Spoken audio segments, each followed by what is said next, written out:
Halo Infinite and Splitgate, respectively, have both been getting some buzz as of lately. To many people, this signals the return of the arena shooter. Halo is now a retro game, a nearly 20-year-old series that is trying to stage a comeback. Splitgate, on the other hand, is a brand new game, still in beta. It's been available to play for over a year with basically dead servers for all that time.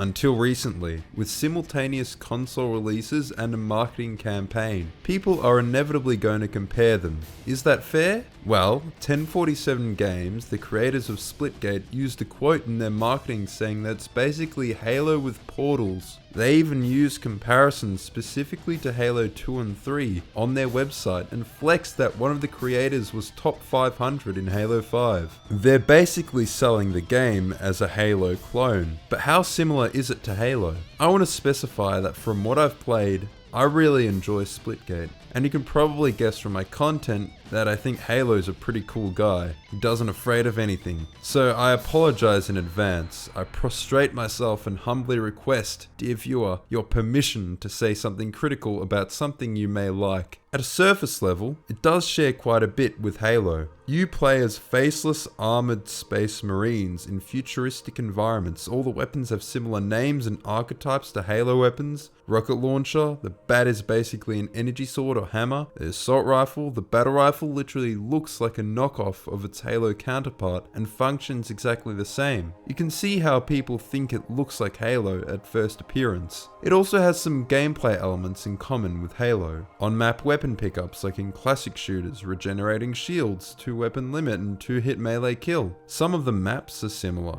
like this one map that is basically Sanctuary. It also borrows many modes from Halo, using the same names, which is a good thing. SWAT, Oddball, Shoddy Snipers, it wears its influences on its sleeves. It does undoubtedly feel like Halo, and it could prove the viability of Halo-like arena shooters in the modern day, if Halo Infinite doesn't do that. It'd actually be pretty impressive. After being sidelined in mainstream gaming by developers as too irrelevant of a path to pursue, we get not one, but two new and potentially popular Halo-like arena games in the same year. It really makes you wonder, the industry moving away from that Halo style of gameplay. Was that simply due to there being no demand for it from fans, losing relevance with the gaming public? Or is it that no developer has given this style an earnest shot in 10 years? There is no other game like Halo, and fans waited years, since 2007, for another real Halo experience that never came. It wasn't until the Halo fans themselves began to make their own games that we might get something that satisfies. It really makes me think about other series as well.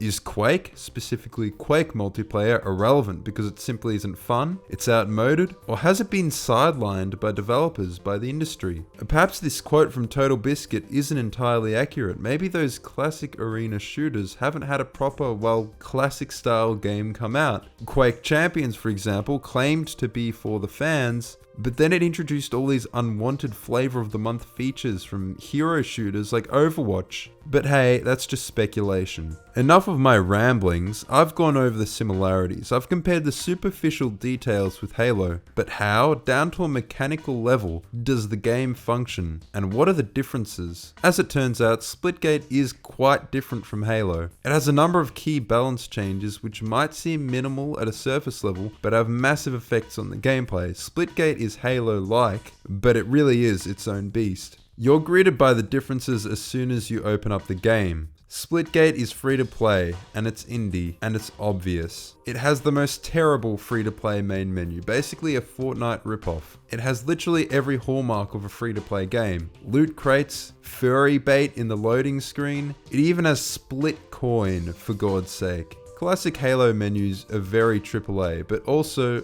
of their time. This is personal taste, but I find them quite artful. A better comparison would be Halo Infinite, which is closer to the free-to-play Fortnite style, being, free-to-play. It's still far more restrained, even being free-to-play. Splitgate seems to include every classic trope from popular gaming, like a Frankenstein's monster. The menu feels like Fortnite, the models feel like one of those Halo parodies in like The Simpsons or or GTA 5. It takes many game modes from Call of Duty, as well as Sprint, and I'm getting to that later. A lot of the styling feels like Overwatch, the in-game fonts and the kill feed, for example. The inspiration for the portals is obvious, but that's fine considering it's a central mechanic to the game. It has kill cams, hit markers, emotes. It feels like it's struggling for an identity. That's what this game lacks. Identity. It has no theme, style, or essence yet. The maps, for example, have no story. They are literally arenas like Rocket League. There is no overarching theme, visually or gameplay-wise. Now, it doesn't have to have some detailed lore page. It is, after all, a free-to-play shooter. But Halo maps had story. Most of it was told in the map itself. The design, the direction, the visuals all told the story. In Turf, for example, you can infer the events of the battle that led to this scarab being here. It gives you just a little map blurb, which combined with the visuals and your imagination give the game a complete story. Now, is this even important? I'd say yes. Being recognizable, having an identity, is incredibly important to stand out in a saturated market. I also think this lack of identity carries over to the gameplay. Obviously, it shows its Halo and Portal inspiration pretty openly, but it also follows a lot of trends with mechanics like Sprint, which is something neither classic Halo nor Portal had. It is, unfortunately, the standard in modern games. But surely it's not as bad in this. I mean, you don't need to worry about extending sight lines when you can cross the map in a split second.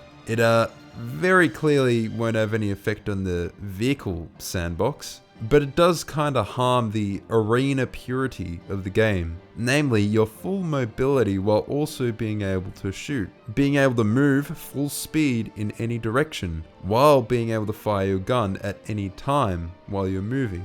This is possibly more important in this game than in Halo, considering how fast you can go and just how much of an advantage movement can grant you. The other advanced mobility features also clash with the game's touted Halo 2 and 3 gameplay style. The jetpack is like Black Ops 3, clearly some maps were designed around it, but it does kinda take away from the portals a bit by adding the movement option. You'd think the game would want you using portals to traverse as much as possible. I just wonder what the point of including Sprint was. How does it improve the game? It makes me feel like they should have either cut it or committed entirely to the advanced mobility. Could you imagine what a game with Titanfall movement, wall running, grapple hooks, all of that would play with portals? Speaking of portals, that's obviously this game's selling point, its most unique feature. It's still a novelty at this stage. In a shooter, it's obviously where the skill gap is going to be, like building in Fortnite. I can't wait to see what cool portal tricks people come up with.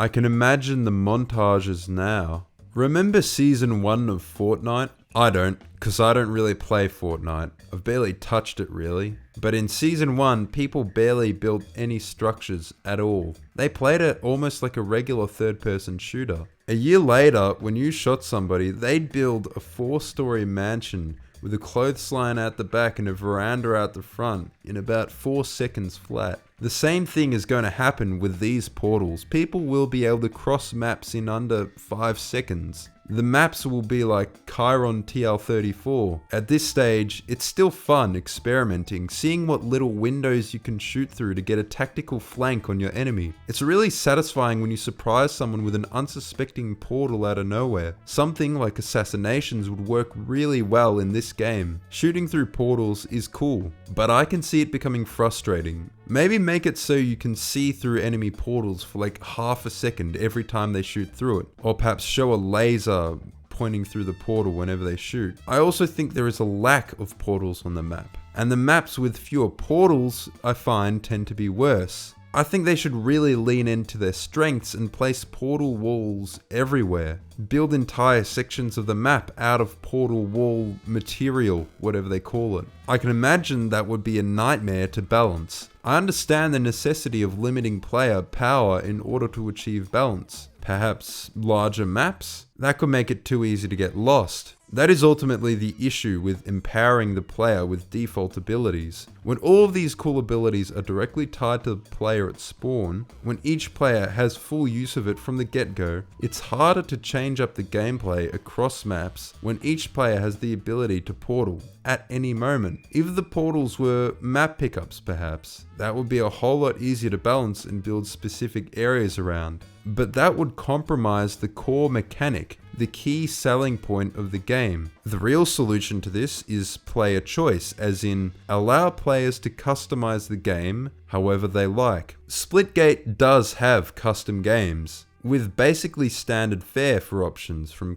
classic Halo games for example, but there is less diversity in terms of gameplay options compared to Halo. There's no big team, no vehicles, a far leaner weapon sandbox with weapons that have fewer traits. Basically just damage dealing and projectile speed. No grenades besides the portal terminators. The gameplay is very niche. Not to say niche is bad, but even games with a very specific type of gameplay can allow a host of options. One thing we should be able to customize in custom games is portals. Not just turning them on or off, but allowing us to have multiple portals, 4, 8, 10 portals per player. Allow us to make portals a pickup off the map. Limit the number of portals a player can shoot each round, like some tactical game with portal management. Make it so you can only shoot one end of a portal and your teammates have to create the other end. There's so many creative avenues to explore, and I think the player just needs to be given the tools to do so. There is also obviously the map editor. Releasing on PC especially, a map editor should be standard. Just look at all the things Halo players were able to do with custom game options and a very limited map editor. Keep in mind, I recognize this is an indie team. They likely have very limited resources and very full schedules. This is more of a consideration should the game continue in the future to succeed as it currently is. The biggest concern for me would be how replayable the game is in the future. It has fairly minimal variety. Almost all of the weapons are hit scan. Some players coming from Counter-Strike or COD no doubt will appreciate that, but it does limit the variety. It makes the sandbox more homogeneous. When every player spawns with a weapon that can 4-shot body shot and is perfectly accurate and hits the enemy instantly, you don't need to lead shots, every alternative weapon has to be at least as powerful as that weapon, limiting an already small weapon sandbox. I really can't stress enough how homogeneous the weapons can be. The players only have regenerating health, no health and shields like in Halo. The difference between weapons is basically just projectile speed and damage. I think this will harm replay value and make each map, and thus each match, feel too similar. Hit scan also becomes a pain because it makes it way too easy to camp one spot and just ping people through the portal from a very, very safe distance. Again, they could think of some system to make it a little more obvious when there's someone on the other side of a portal. The maps really need to do better to support flow. Speaking of the maps, they aren't great. There's only about 13 of them, which doesn't seem too bad, but there's no map editor, and it's multiplayer only. Also, like I said, many of them don't make full use of the portal system. I think the Atlantis map stands out to me as especially poor. It just feels like there are so few opportunities for interesting portal routes. They should take some inspiration from, well, Portal. Give us more jumps that use momentum. Olympus is a map with some good examples. I think the map design should expand further on this style of gameplay. But the question forever remains, which game is better? It's obviously an unfair comparison, at this stage at least. Halo has had years to perfect its craft as a AAA game from an experienced studio. I do admit that I've kind of critiqued Splitgate as if it were a Halo game, which it really isn't.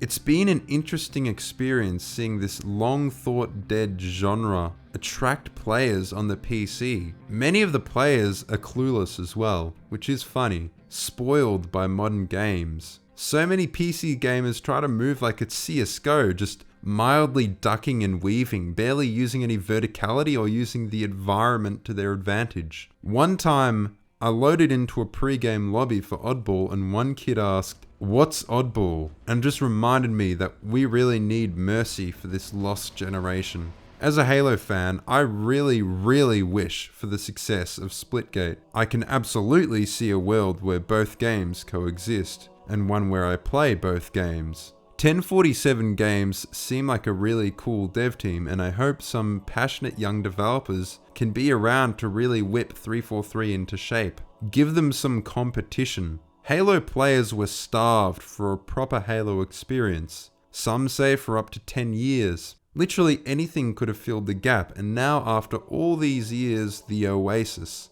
The Battle Royale fad is dead. Advanced mobility, hero shooters, all gone, scattered to the wind. We've been punished for years, and now, Arena Chads, it's our time to rise up and take the throne. You too may rise up by lifting up your mouse to that subscribe button and the like button, and joining the nerd army. We are becoming stronger each day. If you enjoy this content, please subscribe to support me. That is all. This is Shredder Nerd signing out. Thank you and goodbye.